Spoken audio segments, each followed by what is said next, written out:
Hey, here on White Mountain 16, and we'll tell you about Kelly's snafu in just a minute. But taking a look outside, you can see, we saw the White Mountain oil and propane truck go by. We thought that was kind of cool.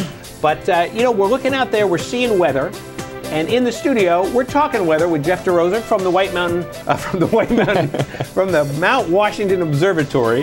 It's one of those mornings. It's one of those mornings. Jeff, how are you this morning? I'm doing well. How are you doing, Rob? Good. You are the new outreach coordinator. Well, 6 months, so yep. you're on the edge of new. On the edge of new, yeah. Michelle Cruz, the director of education, she brought me back. So I used to observe on the summit for 3 years up there, and then I left. I've been away for the last few years, but now I'm back doing education, and it's a lot of fun. And how's that going? So let's give a quick overview of what the outreach coordinator does. Yeah. Well, the outreach, I do all sorts of things. We run, as you know, we run trips to the summit. We do day trips on Mondays. We do edu trips on the weekends and Thursday, Friday sometimes. There's actually one up there right now. And they're a lot of fun. You know, people get a chance to come up and spend winter night. You and me were just talking about this. Yeah, you did an edu trip. I did it 5 years ago. Mm-hmm. One of the best experiences I've ever had. Yes, yeah. So they're educational trips for people that want to have a chance to get up and see what it's like to spend a night on top of Mount Washington. And then the day trips, of course, are just a chance to get up there and see all the things you don't see here in the normal world: the rime ice, the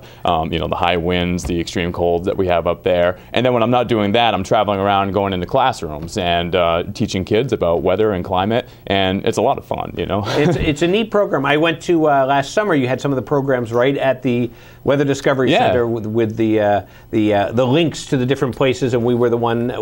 I think the zoo one. I think is the one I went to. And yeah, we had that was Science in the Mountains, our summer series that we do, and we're doing that again this next summer. And this next summer is going to be a local theme, so we have people coming to talk about local. Because last year we went all the way out to the International Wolf Center in Minnesota. We went down to Battleship, New Jersey. This year we're keeping it a bit more local, so it's going to be fun. Yeah, it was a great experience, and a lot of people attended. A lot of people, it's one of those things that they probably didn't know about.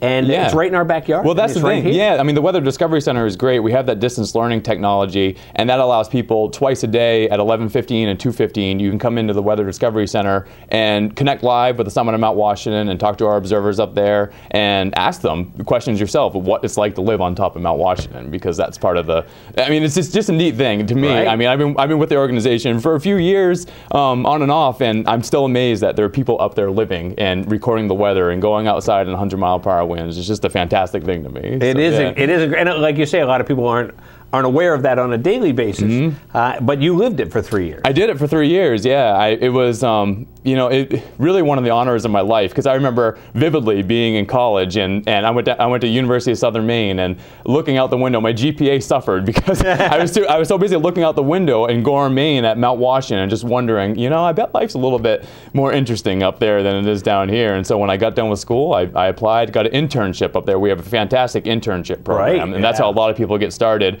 And then people leave the internship program. They go on to work for companies like the Appalachian Mountain Club, Raytheon Polar Services. We have some people that have gone on to do have TV careers in meteorology. So it's a good program, definitely. Yeah, it's definitely a neat program. And plus, like you say, it gives you an opportunity to live there and experience it. Plus, I mean, with the observatory, we could spend hours talking about all the opportunities that we, the average weather geek, get to do. And one of the best ones is just going on the website. Exactly, yeah. The website's fantastic. Most of the content on the website's free. And, you talk to people working for the observatory that look at me and say, I check the website 8 times a day. And I laugh because I do the same thing, which is why I'm working for the observatory. I figured if I'm going to check the website that much, I might as well get paid to do it. Exactly. So, but it's great because you can go on and check the live webcams. You can see the current conditions, read the observer comments. It's just a fantastic resource. Right here in the White Mountains. My favorite link, and I've talked about it here, is the buoy data.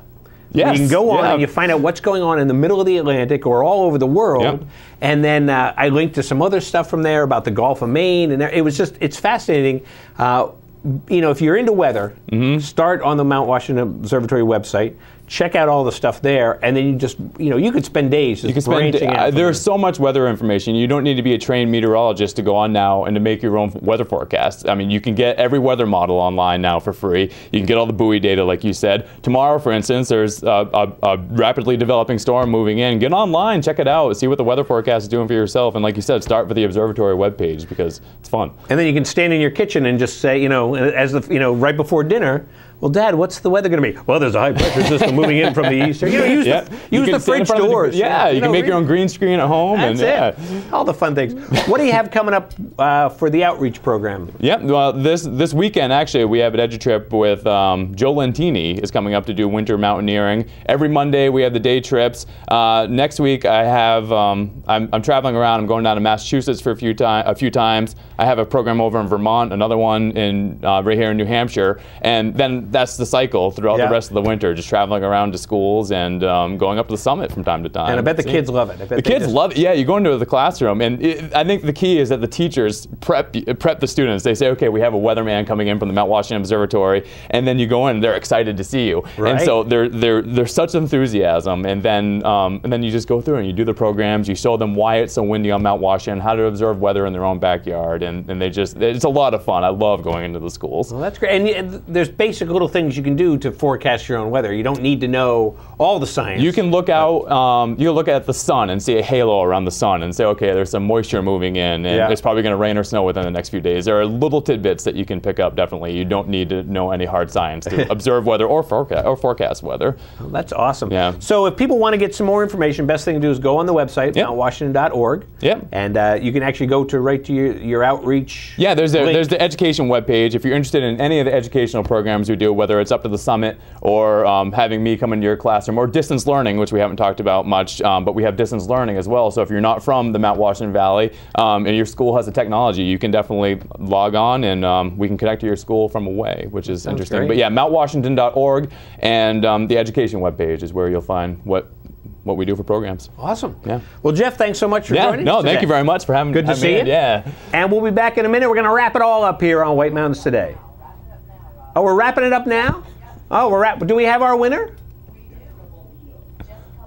Jessica Baldino. She was the one who found the moose. Jeff was here. He was trying to find the moose earlier. So Jessica gets the gift certificate to Morelinos and also a ticket to Sunday River. So remember, go on Facebook, vote for me, not the two in the other room. And Kelly and Chris, thanks so much. Jeff, good to see you again. Yeah, good to see you. We'll be back tomorrow, 7:30 to 9:30 on White Mountains Today.